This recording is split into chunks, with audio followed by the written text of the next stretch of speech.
welcome. Today we are going to be discussing sustainability and the environment in relation to the petroleum industry. The oil industry got its start here in North America in 1858 in Oil Springs, Ontario. At that period of time, most of the people operating here in the oil industry were born here in British North America or the United States. They were all of European descent as far as our census records go. And they had a very particular viewpoint when it came to the environment. And this shaped their actions and reactions to this industry.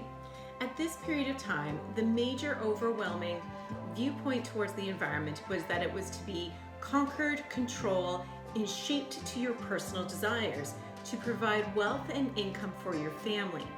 There was no regard as stewardship towards the environment in this population. The environment was very dangerous at this period of time, and these people moving into this area viewed it as something to be conquered or manipulated. In order to further understand, we have to look at the diary and newspaper entries at that period of time. Now, oil has a very particular odor, particularly in Oil Springs. It's high in sulfur, and people could smell this miasma in the air, and they didn't find it very desirable. There were also complaints at this period of time of people eating and drinking food or fish from the environment and complaining that it tasted of petroleum, that it was this petroleum taste, smell, and stickiness coated everything in the environment. And why was this? Well, in 1862, it was the year of the gushers. Oil rocketed out of the ground once they breached the cap rock, and it exploded and it rained down over the environment for 3 days, coating the landscape in about 6 inches of deep oil that flowed over the land into the Black Creek, down into the Sydenham River, and out into the St. Clair.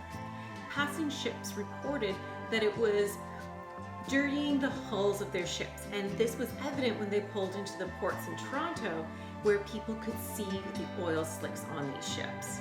That tells us how much oil was escaping these wells and flowing into the waterways and into the air. And it was recorded in the diaries of these people that were living here that they were suffering from stomach ailments and that the fish tasted oily. This is probably because their drinking water was contaminated with oil. Now you may be going, well, why were people drinking contaminated water in the first place, or eating something out of an oil-filled swamp? Well, they didn't know any better at this period of time. The industry was so new that they were learning the consequences of their actions in real time. They were learning that oil is probably something that is not good for human digestion or human health. And they didn't know that. The industry was so new. This is a new revolutionary product. They were just taking it out of the ground, and they were learning how to manipulate it and refine it. And they didn't understand all the moving parts while they were trying to make their fortunes. There was also a belief by Alexander Whitchell, a leading geologist at the time, that the oil reserves in Oil Springs were near inexhaustible. This led to a lot of wasteful practices, and people at this period of time, when they had rubbish of any sort, used to drop it in whatever place that it would easily get rid of, whether that be a hole in the ground or a waterway that would wash it away. The solution is dilution was the mantra at that period of time. Today we know that the solution is not dilution. The solution is to prevent the spills in the first place. But they didn't know that at that period of time. They just thought if you flushed it away, out of sight, out of mind, you can't smell it, it's not going to hurt anyone. There was no forethought that what flows into the waterway here flows downstreams and affects everybody living on the other end. So it seems like a lot to take in for our modern perspectives, but we do need to be cognizant that the people operating at this time didn't fully understand the forces that they were working with. This was new. This was revolutionary. They didn't know that oil could make you sick. They thought it was something to make their fortunes. That's why people flooded the area. And because this wasn't a fully formed country at this period of time, there were very limited regulations at this period of time. You could put wells wherever you wanted, and as many as you wanted on your property.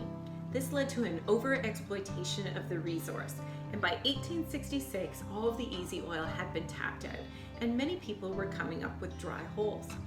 Many of those speculators that flooded in for the black gold rush of 1862 had picked up their tools and moved to other fields, particularly the fields in oil and petroleum, which was about 12 kilometers down the road.